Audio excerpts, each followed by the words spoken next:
सियासत महज अखबार की सुर्खियों या टीवी की बहसों में नहीं होती। असली सियासत तो लोगों की रोज़मर्रा की ज़िंदगी, उनकी उम्मीदों और उनकी परेशानियों में बसती है। तो आज हम हेडलाइंस के शोर से दूर, सीधे आंकड़ों और ज़मीनी हकीकत की रोशनी में उत्तर प्रदेश के बिसौली की राजनीतिक आत्मा को समझने की कोशिश करेंगे। ये सिर्फ एक चुनावी विश्लेषण नहीं है, ये एक ऐसे नेतृत्व का ब्लूप्रिंट बनाने की कोशिश है जिसके दिल में सिर्फ और सिर्फ जनता हो। चलिए, बिसौली की धड़कन को महसूस करते हैं। हमारा ये सफर 6 पड़ाव से होकर गुजरेगा। सबसे पहले बिसौली के सियासी मैदान को समझेंगे, फिर हम जनता की नब्ज पर हाथ रखेंगे, उनकी असली चिंताओं को जानेंगे।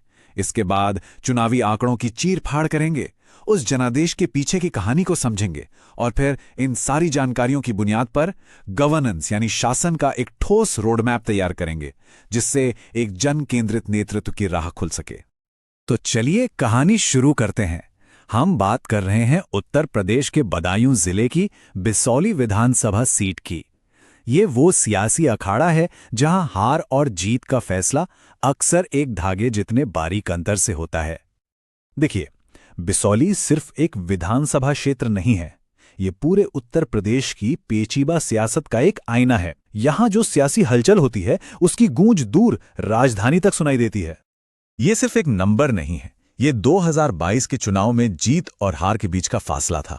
सिर्फ 1834 वोट। सोचिए, जब अंतर इतना कम हो तो हर एक आवाज, हर एक वोट कितना कीमती हो जाता है, कितना निर्णायक। यह हमें बताता है कि इस क्षेत्र का मुस्तकबिल कितने नाजुक संतुलन पर टिका हुआ है। तो अब सियासी मंच से उतरकर सीधे बिसौली की गलियों और खेतों में चलते हैं। आखिर यहां के लोगों के लिए असल में क्या मायने रखता है? वो कौन सी रोजमर्रा की मुश्किलें हैं जो उनके वोट के फैसले को तय करती हैं? गन्ना किसानों के मन में भुगतान में हो रही देरी को लेकर बहुत गुस्सा है, और ये एक बुनियादी आर्थिक मुद्दा है जो अनगिनत परिवारों की रोजी रोटी पर सीधा असर डालता है। जब मेहनत की कमाई ही वक्त पर ना मिले तो बेचैनी और असंतोष का बढ़ना तो स्वाभाविक है। यहाँ के युवाओं के हाथ में डिग्रियां तो हैं, लेकिन काम नहीं है।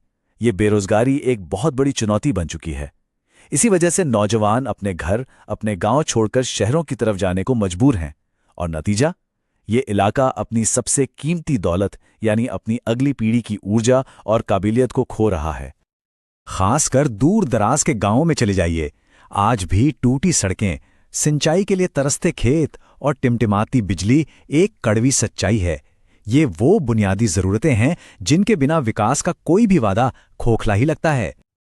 और इन बड़ी चुनौतियों के साथ साथ और भी बोझ हैं जो आम आदमी की कमर तोड़ रहे हैं।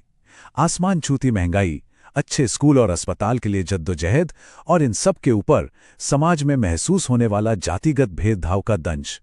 ये सब मिलकर लोगों की जिंदगी को और मुश्किल बना देते हैं। जब हम इन शिकायतों और परेशानियों की बात करते हैं तो एक बात हमें हमेशा याद रखनी चाहिए।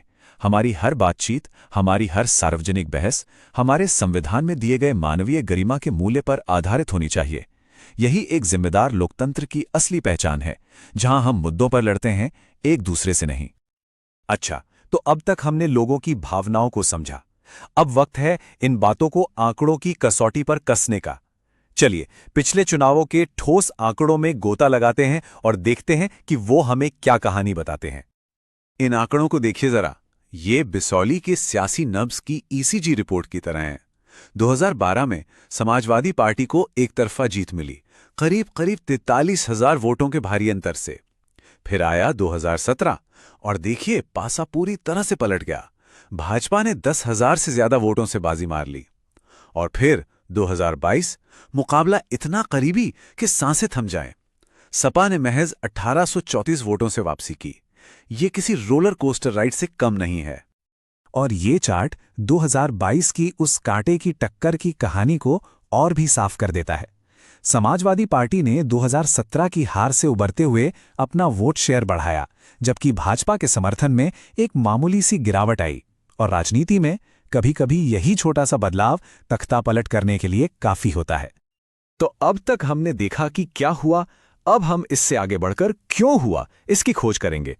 आखिर इन जबरदस्त उतार चढ़ाव के पीछे कौन सी सामाजिक और राजनीतिक ताकतें काम कर रही थी। ये टाइमलाइन बिसौली के सियासी इतिहास की अस्थिरता को साफ दिखाती है। 1996 में सपा की एक बड़ी लहर आई। फिर 2002 से 2007 के बीच वोटों का बिखराव देखने को मिला। 2012 सपा के लिए शिखर था। 2017 में हवा का रुख तेजी से भाजपा की ओर मुड़ा और 2022 में ये सीट फिर से एक बेहद करीबी मुकाबले वाली सीट बन गई। देखिए, बिसौली की राजनीति को समझने के लिए यहां के सामाजिक समीकरण को समझना सबसे जरूरी है।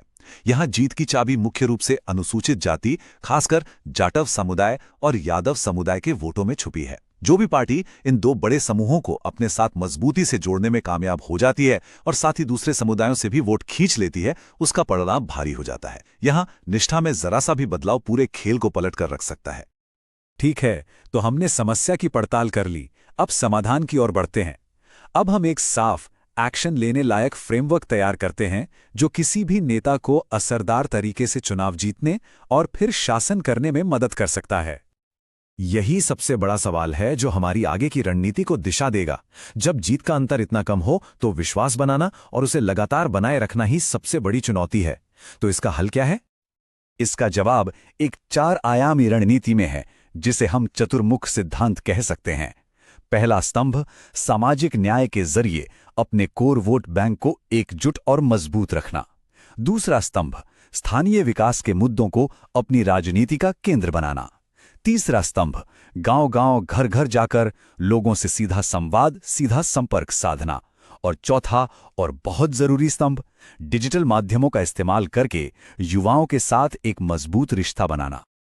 अब देखिए, विकास के एजेंडे का एक ठोस उदाहरण क्या हो सकता है? एक जन सहायता अभियान चलाना। ये दिखाता है कि एक नेता सिर्फ वोट मांगने वाला नहीं, बल्कि लोगों की समस्याओं का समाधान करने वाला है, जो जमीनी स्तर पर उनकी मदद के लिए मौजूद है।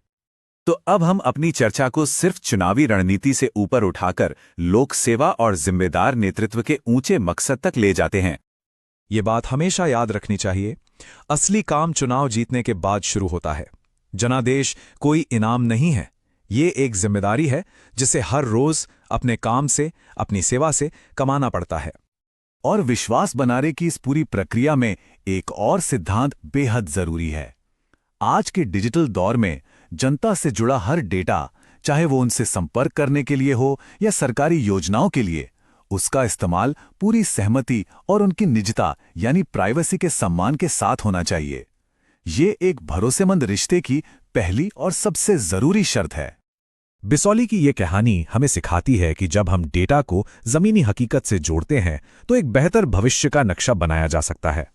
अगर आप एक जन केंद्रित नेता बनना चाहते हैं और अपने निर्वाचन क्षेत्र का उत्थान करना चाहते हैं तो blueprintstrategies.ai से mgr@blueprintstrategies.ai पर संपर्क करें या 08042041602 पर कॉल करें।